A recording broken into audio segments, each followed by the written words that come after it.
여러분, 날이 무척 덥습니다. 그렇죠?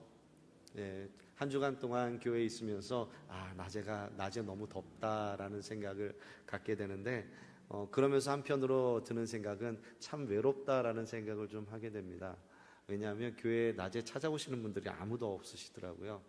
가끔 오셔서 식사도 같이 하시면 좋겠고 뭐 밥 사달라는 얘기는 아니고요. 네. 그랬으면 좋겠는데 우리 시커먼 남자 둘이 하루 종일 있으니 별로 은혜롭지 못하다라는 생각이 드는데, 그래서 제가 한 가지 목표를 세웠는데 일단은 교회에 많은 분들이 오셨으면 좋겠다라는 것과 먼저 목적은 사무실에 많은 사람들이 주일이 됐든 언제가 됐든 자주 들으셨으면 좋겠다라고 이제 그런 마음을 먹었습니다. 여러분, 사무실 좀 이제 들어가 보시면 전하고 좀 많이 달라졌을 거예요. 물론 이제 계속 바꾸고는 있는데 사무실에 좀 이렇게 많은 분들이 들어오실 수 있는 그런 공간, 그래서 우리 전도사님 책상도 마련하고 옛날 물건들, 쓰지 않는 것들, 오래된 것들, 이제 버려야 될 것들은 다 정리해서 지금 조금씩 바꾸고 있습니다. 또한 한편으로 그 사무실 공간이 이렇게 조금 많이 있는데 그곳에 이제 커피 머신도 또 하나 이렇게 그 에스프레소 머신 아시죠? 네. 그걸 이제 마음속에 품고만 있습니다. 언젠가는 생기겠지. 이제 그런 마음으로 이제 그것도 하나 있으면 좋겠고, 또 아이스 머신도 하나 있었으면 좋겠다. 이제 덥잖아요, 그렇죠? 아이스 커피도 이렇게 내려 먹을 수 있고, 그러니까 이게 저만 먹는다는 게 아니라 오시는 모든 분들이 이렇게 쓸 수 있는 것들을 마련하고픈 마음이 있습니다. 마음만 있습니다. 네. 이제 여러분들의 반응을 한번 볼 텐데 제가 어떻게 되나 한번 기도하겠습니다.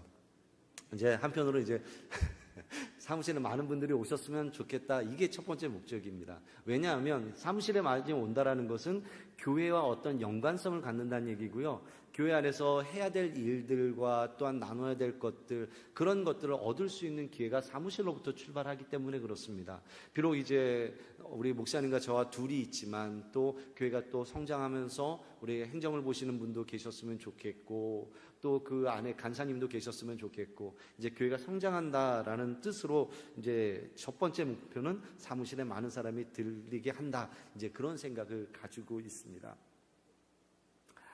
이제 우리 집사님께서도 기도해 주셨지만 교회가 성장하고 부흥하는 것, 과연 그것은 어디로부터 시작되는 것일까? 교회를 소개하고 또한 우리 교회가 이런 교회다라고 이야기할 수 있는 그 근거는 어디에 있을까? 그 출발점은 바로 믿음이라고 하는 것이죠. 그리고 그 믿음을 어떠한 모양으로 우리가 나타내고 있느냐, 바로 오늘 여러분과 나눌 말씀은 바로 그 부분에 관한 이야기입니다. 지금 소명 시리즈로 지금 세 번째인데요, 첫 번째 여러분 기억나십니까? 주님께서 나를 친구로 삼아주셨다라고 했습니다. 두 번째는 무엇인 줄 아십니까? 기억 못하시죠? 네, 친절하게 알려드리겠습니다. 기도의 사람으로 부르셨다. 이게 지난주 말씀입니다. 그리고 오늘 말씀은 신행일치라는 제목을 가지고 여러분들과 말씀을 나눌 텐데요, 핵심만 말씀드리면 우리가 믿는 대로 행동하는 것, 이것이 일치다라는 뜻입니다. 그리고 그것이 조화라는 것이고요, 오늘 본문에 나온 여러 가지 덕목들이 우리 안에서 나타나게 되어야 한다라는 겁니다. 왜냐하면 우리가 맹인이 아니기 때문에, 성경 본문의 말씀을 근거로 하면 우리가 맹인이 아니라 우리가 맹인을 이끌어가는 사람이 되어야 하기 때문에 그렇다라는 것을 말씀드리는 겁니다. 자, 오늘 말씀 핵심은 다 끝났습니다. 이제 잔가지만 조금 여러분들에게 말씀드리고 이제 마치겠습니다. 금방 끝날 것 같죠? 예, 여러분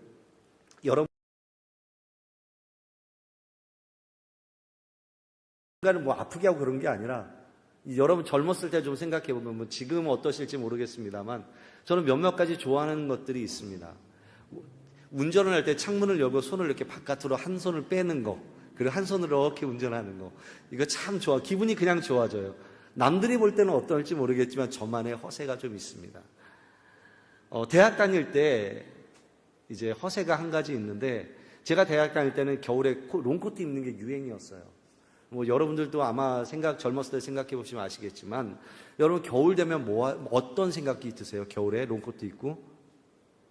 여러분 겨울에 날씨가 막 춥고 그러면 포장마차에서 떡볶이나 이런 거 먹고 그리고 오뎅 국물 이렇게 마시는 거 여러분 생각나시죠? 그런 기억이 있으실 텐데, 저는 그것보다는요, 커피숍에서 이제 밖에서 보여주는 윈도우 앞에서 커피 한 잔 시켜놓고, 에스프레소요, 조금 한 잔에 에스프레소 시켜놓고 다리를 꼬고 앉아서 창밖을 바라보는 거.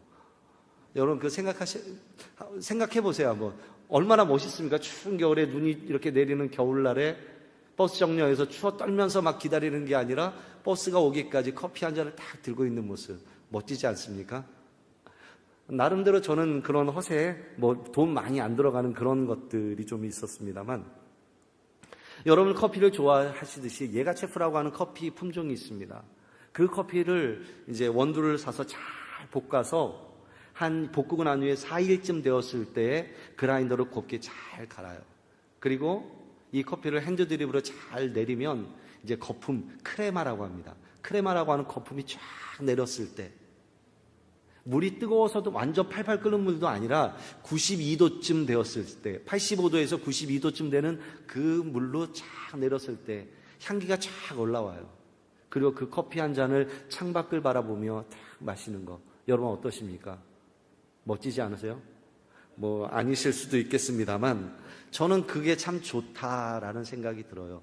조화가 잘 이루어지지 않습니까? 좋은 커피에 내리는 방법에, 따뜻한 물에, 그리고 밖을 바라보는 그 모습, 이런 것들이 조화가 잘 이루어졌을 때 좋은 커피 향이 나타나게 되죠. 그런데 누군가는요, 그것보다는 인스턴트 커피를 좋아하실 수도 있습니다. 인스턴트 커피 2스푼에 설탕 2스푼, 그리고 크림 2스푼 착 들어가서 약간 달달한 맛에 이것을 조화롭게 원하시는 분들도 있을 겁니다. 그런데 또 누군가는요, 커피가 중요한 것이 아니라 내가 누구와 커피를 마시느냐, 이것을 더 원하시는 분들도 있을 겁니다.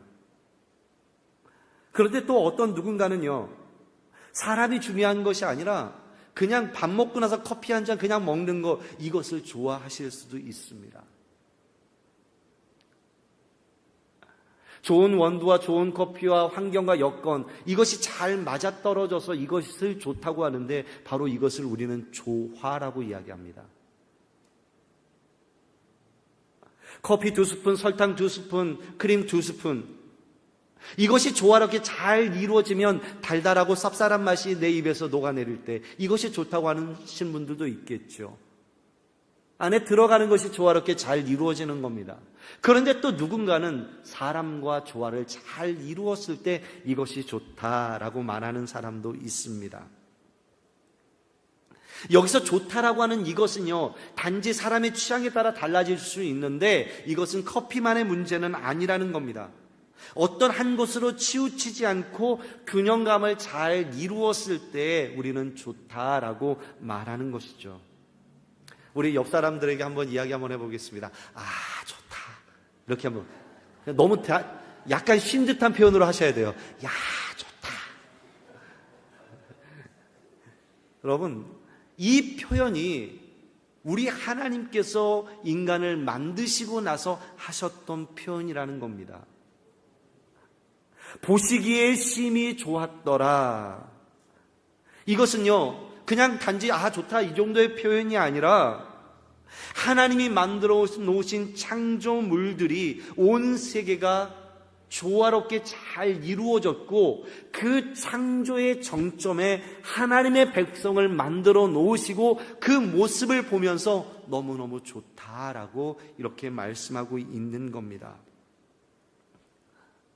하나님께서 우리 인간을 창조하실 때 하나님의 성품을 담도록, 하나님의 형상을 담도록 만드셨습니다.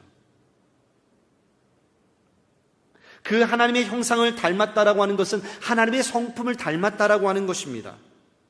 다시 말씀드리면 하나님의 삶과 우리의 삶이 모두 다 일치하고 있다라는 것입니다. 하나님께서 우리를 창조하셨을 때 그 모습은 우리가 하나님을 바라보는 그 모습 그대로 그 삶 속의 모든 것이 잘 배어서 드러난다라는 것이죠. 이것이 바로 신행일치라고 하는 것입니다. 잘 조화를 이루고 있었던 겁니다. 그래서 하나님께서는 너무너무 좋다, 좋다라고 하는 그 감탄사를 온 우주 만물을 창조하시고 그 창조의 정점에 인간을 창조하시고 그와 같은 감탄사를 연발하셨던 것이 우리를 향한 하나님께서 가지셨던 모습이라는 겁니다. 오늘 본문이 바로 그것을 이야기하고 있습니다. 좋은 마음, 선한 행실, 그것으로 말미암아 하나님의 교회가 좋은 성도로서 선한 교회를 이루어져 가는 그 과제를 분명하게 우리들에게 말씀해 주고 있으며 그것을 회복하기를 사도 베드로는 이 편지를 받는 하나님의 백성들에게 말씀해 주고 있는 겁니다. 그런데 세상의 사람들이 실망하는 지점이 바로 이 지점에서 시작된다는 건 여러분 아십니까? 예수를 믿는 우리조차도 신자에 대해서 혹은 교회에 대해서 실망하거나 기대를 저버리는 그러한 경우가 바로 이 지점에서 발생하는 것입니다. 무슬림으로 개종한 사람들의 이야기를 들었을 때 그들의 이야기 중 하나는, 그 이유 중 하나는 무슬림인들이 믿는 것과 그 행동이 일치한다라는 것입니다. 그들의 모습이 자신들이 믿는 대로 행동하기 때문에 그것의 매력을 느꼈다라는 것이죠. 유타주에 가면 여러분 몰몬교가 대세이죠. 몰몬교의 본산이 유타주라는 걸 여러분 너무 잘 알고 계실 텐데 예수를 믿던 사람들 중에 몰몬교로 개종하는 사람들이 있습니다. 그 사람들의 이야기를 들으면 그 사람들의 삶이 너무너무 선하다라는 겁니다. 그들이 말하고 이야기하는 그 내용대로 자신들의 삶을 살아간다라는 거죠. 기독교인의 약점이 바로 여기에 있습니다. 기독교인들이 지적받는 부분이 바로 여기에 있습니다. 예수를 믿는다고 하면서도 믿는다고 말하는 그 내용과 삶의 내용이 일치하지 않기 때문에 그것으로부터 지적받고 그것으로부터 교회를 떠나는 사람들이 너무너무 많다는 것이죠. 여러분, 우리들 스스로도 교회를 지적할 때 여러분 어떻습니까? 교회가 왜 그래? 라고 하는 지점이 믿음에 관한 내용이었습니까? 믿음에 관한 내용을 지적받지 않습니다. 그러나 지적하는 이야기는 믿음의 내용과 우리의 삶이 다르기 때문에 그것으로부터 지적받고 있다라는 것이죠. 믿음에 관한 내용을 지적받지 사랑하는 성도 여러분, 오늘 본문의 말씀은 어려운 이야기 아닙니다. 오늘 본문의 말씀이 그 내용이 우리의 삶이 되기를 원합니다. 우리의 삶으로 변화되어져 가기를 원합니다. 하나하나 쌓여져 가기를 간절히 소망합니다. 오늘 베드로서 1장 3절에서 신기한 능력으로 생명과 경건에 속한 모든 것을 주셨다라고 말씀하고 있습니다. 이것은요, 성령의 역사로 말미암아 에덴 동산에서 잃어버렸던 생명과 단절되었던 하나님의 관계가 다시 회복되어졌다라는 것을 뜻하는 것입니다. 그리고 4절 말씀에서 너희가 정욕 때문에 세상에서 썩어질 것을 피하여 신성한 성품에 참여하는 자가 되게 하려 하셨느니라. 세상에서 썩어질 것을 피하고 신성한 성품에 참여한다라고 했습니다. 세상의 것, 하나님의 것이 아닌 것을 멀리한다라는 겁니다. 그리고 나서 하나님의 성품, 신의 성품에 참여하는 자가 되게 하려 한다라는 것이죠. 하나님의 성품에 참여한다라는 것이 과연 무엇일까요? 오늘 성경에서는 신성한 성품인데요, 옛날 성경 다른 번역을 보면 하나님의 성품이라고 표현되어져 있습니다. 이것은 베드로는 젊어서 예수님을 따라다니며 살았던 사람이었습니다. 그러나 오랜 시간 동안 주님을 따르며 주님을 마음에 품으며 교회를 지키면서 살아가다 보니 자신의 내면 깊이 깃들어졌던 하나님의 성품을 경험했던 것을 말하는 겁니다. 그리고 그것이 자신의 삶 속에 드러나게 된 것이죠. 베드로는 젊어서 이것을 통하여 사도 베드로는 두 가지를 이야기하는데, 세상에서 썩어질 것을 피하게 하는 것과 신의 성품, 하나님의 성품에 참여하는 것으로 이야기를 하고 있습니다. 요한일서와 야고보서의 기록을 보면 썩어질 것은 하나님의 사랑이 없는 세상과 세상에 속한 것을 사랑하는 것, 바로 그것이 썩어질 것이다, 그리고 피해야 될 것이다 라고 가르치고 있습니다. 그러면 여러분, 세상의 것, 썩어질 것을 피할 수 있는 방법은 무엇입니까? 분명히 그것을 피해야 된다고 가르치고 있는데 어떻게 하면 그것을 피할 수 있을까요? 우리가 세상 속에서 살아가기 때문에 그것을 피할 수 있는 능력은 우리들에게는 없습니다. 그러나 우리들에게 요구하는 것은 피해야 될 것을 아는 것이 중요한 겁니다. 세상의 정욕들은 다 썩어질 것이라는 것을 아는 것이 중요합니다. 세상의 모든 것이 불살라 없어질 것이라는 것을 아는 것이 중요한 겁니다. 그것을 알게 되면 그것을 피하는 능력이 우리 안에 생기는 겁니다. 그래서 먼저 해야 되는 것은 세상의 것을 우리가 추구해야 되는 것이 아니라는 것, 그것을 아는 겁니다. 아는 것이 중요하다는 것이죠. 이것을 알게 되면 우리는 피하게 되고 멀리하게 되고 그것을 추구하지 않게 됩니다. 우리가 그것을 알게 되면 우리 안에서 그것을 피할 수 있는 능력들이 자연적으로 만들어지게 되는 것입니다. 그러면 신의 성품에 참여하는 것은 과연 무엇일까요? 마태복음 5장 43절과 48절까지의 말씀을 우리가 간략하게 보면, 말씀을 같이 한번 읽어보겠습니다. 시작. 또 내 이웃을 사랑하고 내 원수를 미워라 하였다는 것을 너희가 들었으나 나는 너희에게 이르노니 너희 원수를 사랑하며 너희를 박해하는 자를 위하여 기도하라.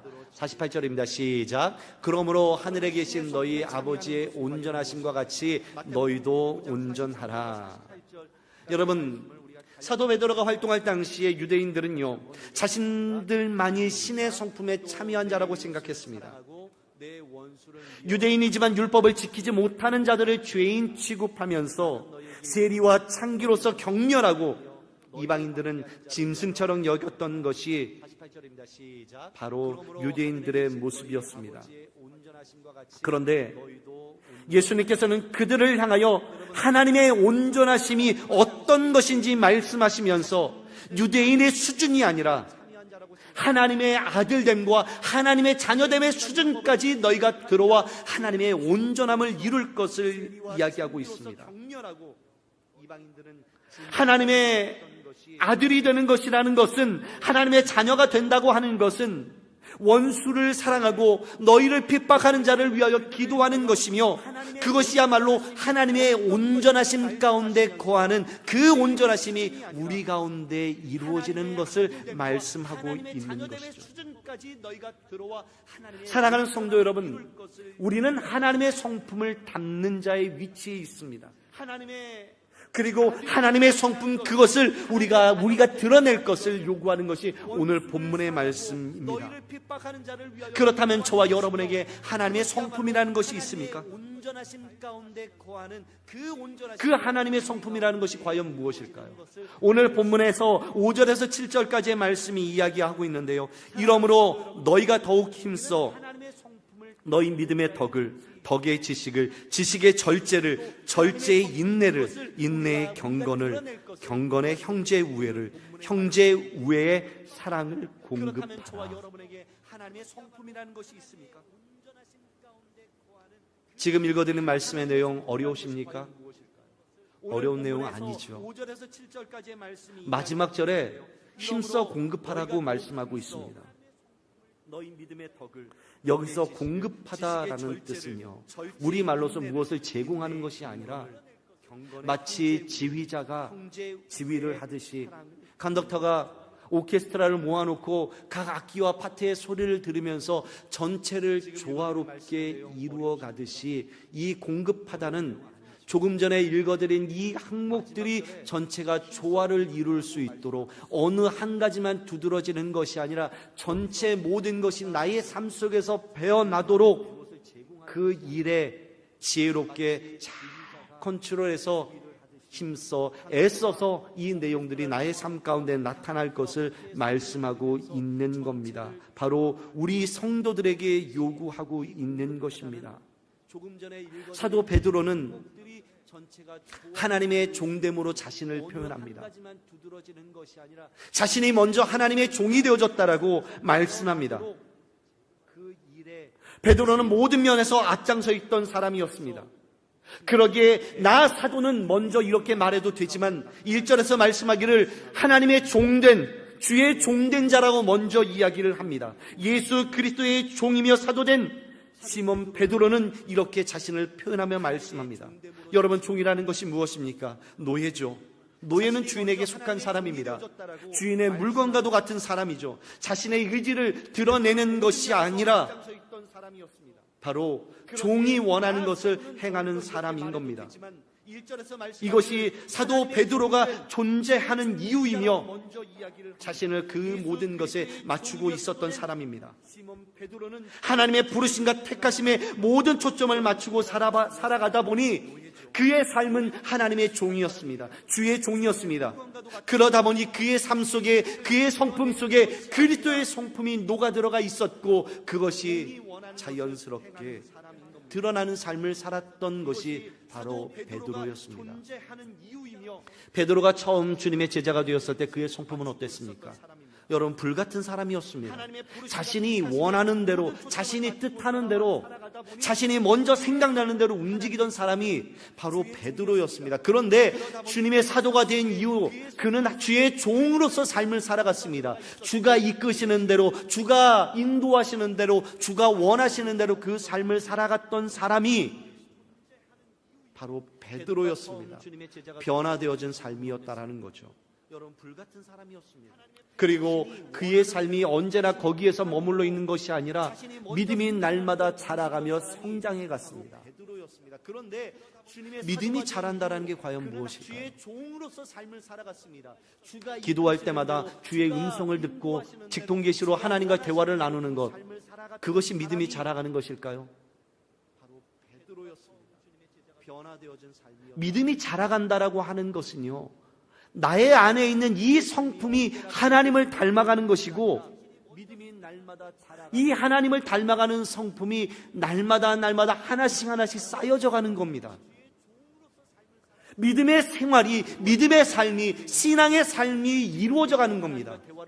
내가 입술로만 주를 믿는다고 말하는 것이 아니라 입술로 믿었던 그 믿음의 내용이 우리의 삶 가운데 드러나는 것을 이야기하는 거죠. 그래서 믿음을 이야기하면서 그 위에 덕을 공급하라고 말씀하고 있습니다. 덕을 공급한다라는 게 무엇입니까? 덕스럽다, 풍요롭다, 넉넉함. 배가 좀 나오고 턱이 쳐져서 그런 모습을 갖고 있는 게 덕스러운 걸까요? 아니요, 그렇지 않습니다. 덕스럽다라는 것은요, 윤리적인 탁월함을 이야기한다는 겁니다. 믿음이 있고요, 그 위에 도덕적 탁월함을 더하는 것입니다. 윤리적으로 탁월성을 공급받아야 한다는 것을 바로 이야기하며 그것은 하나님으로부터 공급받아야 된다는 이야기입니다. 도덕성을 잃어버린 믿음은 여러분 지탄받을 수 있습니다. 윤리성을 잃어버린 믿음이라고 하는 것은 오히려 비난의 대상이 될 수 있습니다. 우리가 평가를 하고 평가받는 기준은요, 예수 그리스도가 내 안에 거하느냐 거하지 않느냐, 그 문제가 아니라 바로 이 지점에서 우리는 늘 평가를 받고 지탄을 받습니다. 신문을 한번 보십시오. 기독교인들에게 예수가 있느냐 없느냐를 묻는 것 단 한마디도 나오지 않습니다. 그러나 도덕적으로 타락했고 윤리를 버렸던 신앙인들에 대해서는 여지없이 지탄을 받는 것이, 세상의 평가를 받는 것이 우리의 모습인 거죠. 그렇다면 우리는요, 믿음만 있어서 되는 것이 아니라 그 위에 덕을 쌓는 것이 필요합니다. 신문을 한번 보십시오. 믿음의 모양이 어떠한가 나타내는 방법은 그 위에 덕을 쌓는 것입니다. 그리고 나서 그 덕 위에 지식이 더해져야 되는 겁니다. 여기서 말하는 지식은 바로 통찰력을 말합니다. 옳고 그름을 분별하여 덕 있는 삶을 뒷받침하라 말씀하고 있는 겁니다. 그리고 여기에 절제가 더해져서 지나치지 않는 것이 필요한 것이죠. 과유불급이라고 했습니다. 무엇이든지 지나치면 문제가 발생을 하죠. 그리고 이러한 삶의 인내는 무엇이든지 오랫동안 유지할 수 있는 힘이 됩니다. 한 번 수고로운 것으로 끝나는 것이 아니라 그것을 견디고 끝까지 함께 나아가는 것이 필요한 거죠. 그리고 경건은 거룩한 성품을 뜻합니다. 거룩한 습관을 말하는 겁니다. 몸에 배어진 신앙의 모습을 이야기하는 겁니다. 형제의 후에는 믿음의 생활 속에서 맺혀지는 열매이며 그 위에 사랑을 더하라고 말씀합니다. 그래서 우리의 믿음은 사랑이 더해지는 믿음으로 열매가 맺혀질 것을 말씀하면서 하나님의 성품에 참여하는 그 완성을 오늘 본문이 우리들에게 말씀해 주고 있습니다. 사랑하는 성도 여러분, 하나님의 친구가 되어지고 원수를 위하여 기도하는 습관을 갖고 기도하는 사람으로 거듭나며 신앙의 삶 속에 주님의 성품을 담아내는 것으로 저와 여러분이 부름을 받았습니다. 열매가 맺혀질 것을 말씀하면서 하나님의 성품에 어렵죠. 힘듭니다. 믿음으로 하나님의 친구가 됐다는 것, 주님의 친구가 됐다는 것은 알겠는데 원수를 위하여 기도하라고 하는 것은 너무너무 힘들죠. 주가 우리를 그렇게 부르셨는데 나도 그 일을 해야 되는데 그 일이 잘 되지 않는단 말입니다. 그리고 오늘 본문은 더 많은 것들을 우리들에게 요구하고 있습니다. 이것을 우리의 힘으로 감당하기는 어렵습니다. 그래서 우리는 다시 믿음으로 돌아가는 겁니다. 내 안에서 살아계신 주님을 다시 한 번 더 확인하는 겁니다. 나도 그 일을 해야 되는데 그 일이 잘 되지 않는단 말입니다. 우리 집사님께서 기도하셨듯이 우리 교회가 누구에게나 소개시킬 수 있는, 누구에게나 올 수 있는 교회를 말하고 싶은데 무엇으로 여러분 자랑하시겠습니까? 큰 건물을 가지고 있는 거 자랑하시겠습니까? 내 안에서 살아계신 주님을 다시 한 번 더 확인하는 겁니다. 우리가 자랑할 것은요, 바로 내 안에 있는, 우리 안에 있는 그 믿음, 그리고 그 믿음이 어떻게 표현되어지고 있느냐, 이것을 자랑하는 겁니다. 누구에게나 올 수 있는 교회를 우리가 세상 사람들 앞에 당당하게 이야기할 수 있는 것은 큰 건물을 가지고 믿음의 내용이 하나님의 성품을 담는 것으로 분명하게 드러나고 있다는 것을 자랑하는 것입니다. 바로 내 안에 있는, 우리 안에 있는 그 믿음. 여러분 밖에 나가서 내 안에 믿음이 있어, 이렇게 말씀 한번 해보십시오. 그러면 그 말을 듣는 사람은 고민에 빠집니다. 우리가 세상 사람들 앞에 내 눈에는 안 보이는데. 오늘 본문은요, 훌륭한 인격을 요구하고 있습니다. 지금 당장은 우리가 이룰 수는 없으나 그럼에도 불구하고 이 마음과 내용을 우리는 끝까지 부여잡아야 됩니다. 내 안에 믿음이 있어. 오늘 사도 베드로가 이 편지를 받는 사람들에게 이것을 요구하는 것은 너희 안에 믿음이 있기 때문에 그 믿음이 훼손될 것을 걱정하여 잘못된 모습을 통하여 기독교가, 교회가 비난받고 예수 그리스도가 지탄의 대상이 되는 것, 그것이 너무나도 가슴 아프고 그로 말미암아 더욱더 어려웠던 것은 오히려 신앙을 가졌던 이들이 신앙을 버리게 될까, 그것이 두려웠던 것입니다.